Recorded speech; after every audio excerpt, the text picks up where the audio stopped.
siellä Urjamäki kohti on nyt. Tuli. Ja tarkentaa ei osaa tämä kamera.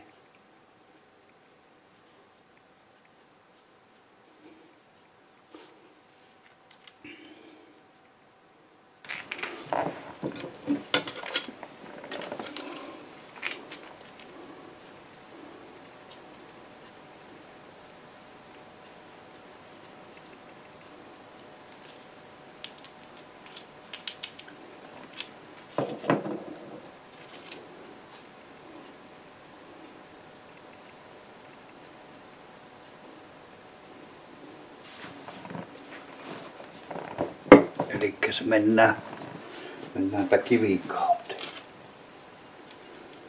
Siellä on taulua ja tässä on pyriittiä eli rikkikiisua eli kissan kultaa tai arseenikiisua.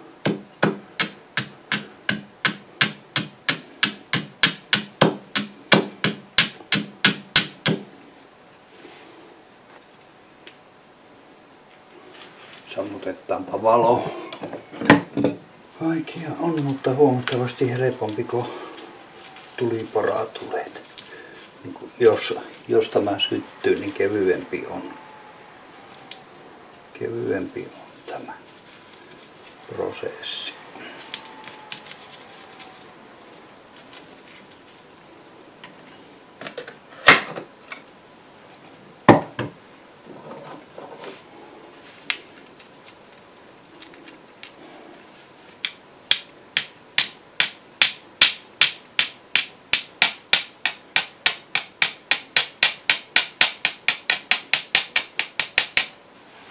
Ja siellä.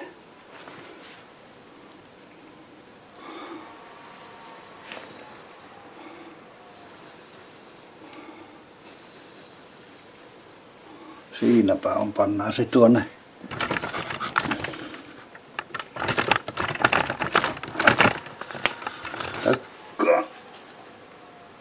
takkaan kisua ja pannaan nuukkisin.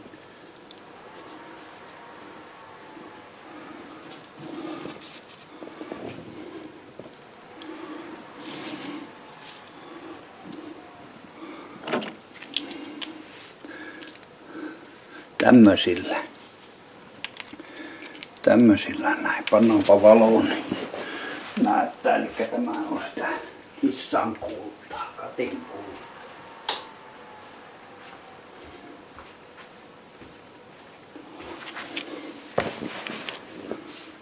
Tämmöstä tavaraa. Minusta video ei toista tätä niinku.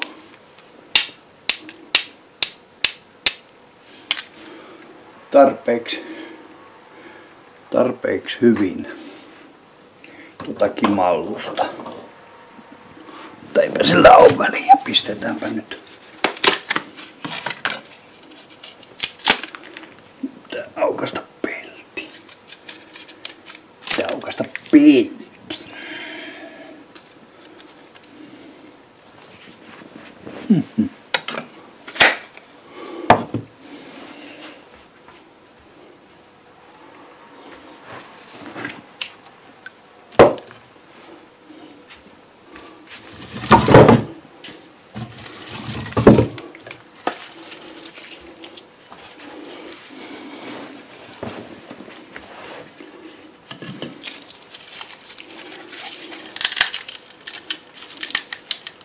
On vähän kostia puuta, kun äsken pihalta hain.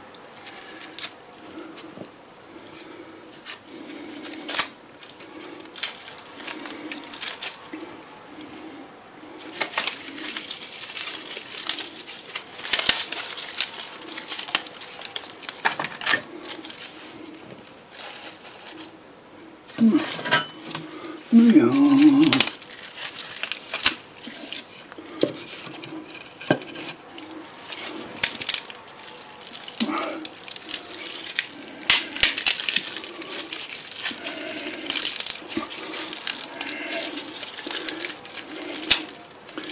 kivikaltisukolla.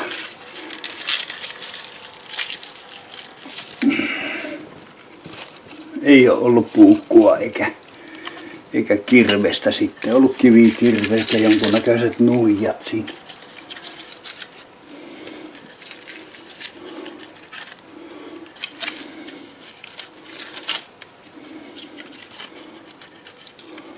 Niin, se mulla silloin joskus tuossa parikymmentä vuotta sitten rupesi raksuttaan, kun mä luin noista kissankullasta, että siitä tulee kipinä, niin rupesi raksuttaa, että oiskohan se kuitenkin ollut, kuten nyt pystyin totiaan, niin helpompi konsti, kun tulipora.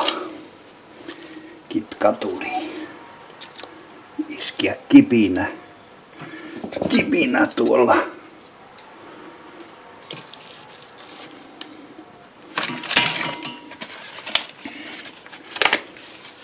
Tuolla värkillä. Mennään mahdollisimman niinku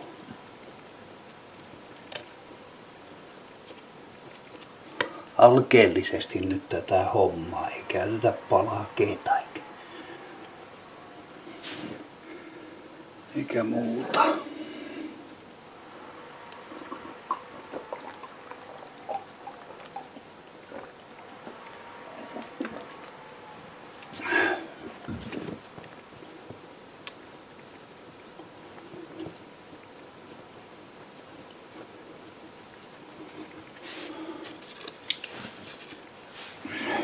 Otetaan tuo putki kuitenkin.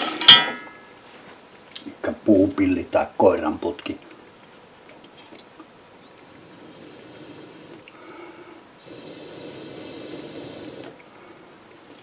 Lienee niinku ensimmäinen puhallusputki, vaan tuli ja erätelty.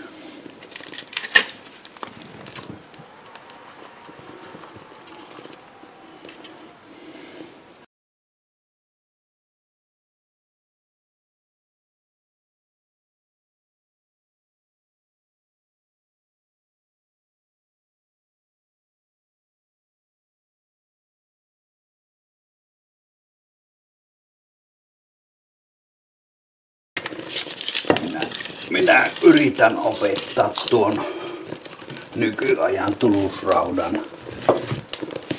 tulusraudan käytön sitten tuolla pihaolosuhteissa päivän päälle ja tehdä siitä video. Mutta tässä nyt nähtiin, että kahta kiveä toisiinsa hakkaamalla saadaan tarpeeksi kuuma kipinä, jolla saa tulet aikaiseksi. Että kun on eksynyt sinne mehtään eikä ole rautaa, ei tuluksia, ei sytkäreitä, tulitikkuja, ydinräjähyksen jälkeen. Preppari saa vielä tulee.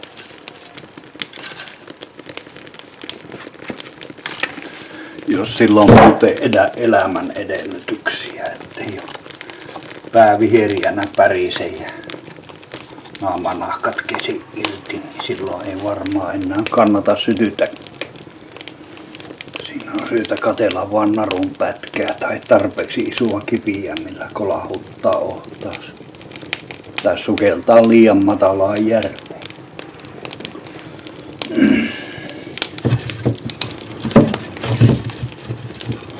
No, toivottavasti ja tuskinpa näin tapahtuu.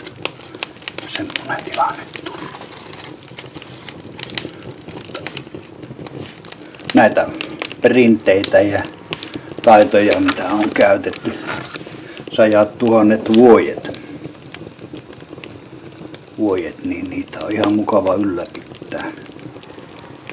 Mutta päivän päälle mä yritän näyttää mahdollisimman tarkasti ja seuraten erään tubettajan oleellisia virheitä siinä mitä teki. Ja sehän kuvastaa vasta, että ei ole ihan ajateltu mitä tehdään. Ja ei ole tietoa, se näyttää. Ei jäi kaikki liikkeet, ei jää sillä kun katsoo jonkun videon niin ensimmäisenä mieleen.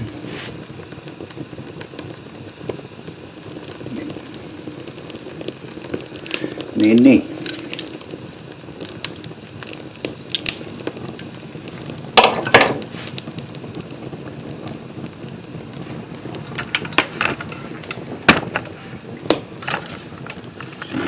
Siitäpä ne tupsahti ja palataan.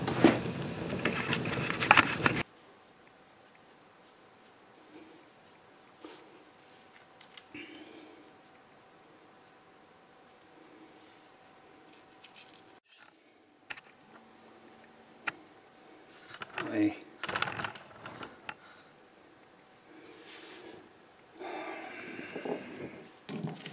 Elikkä työläs on, mutta toimii. Eikä tuossa nyt niin hiki ja hengästys tuu, kun tuli poralla tai hankaus tuli. Selvennyksenä tähän, että kipinät lyötiin tällä kertaa rikkikiisulla. Elikkä kissankultahan arseenikiisua. Ja tämä pyriitti on tosiaan rikkikiisua, eli rikkirautaa, rautasulfaattia. Molemmista tulee kipinä ja molemmat pelittää varmaan samalla lailla. En ole kokeillutko näillä rikkikiisupalloilla itse nyt. Eli nämä oli ensimmäiset tulet ja videota on leikattu rankasti. Molemmilla kertoilla se kipinän lyönti taulaan ennen kuin sinne tuli tulet, niin vei aikaa 6-8 minuuttia ennen kuin kipinä sattui niin kuumana tuohon taulan palalle, että tuli sytty. Pimiässä oli huomattavasti helpompi lyödä, mutta varmasti videolla tylsempi kattua. Valosallahan tuo tosiaan varmaan näkyy niin kuin se savukiehkura siinä. Heti ja oli vähän mukavampi seurata, mutta sen kipinä on sen verran heikko ja himmeä, että sen tähtääminen, niin se on aika toivotonta. Hämärä on niinku, tai lähes pimeä paikka on varmasti tuohon hommaan paras. No niin, eikä tässä muuta. Kiitos katselusta. Minä olen oikein tyytyväinen, että sain tämmöisen videon tuosta aikaiseksi ja toivottavasti viihdyitte videon parissa. Ja kiitoksia. Heippa!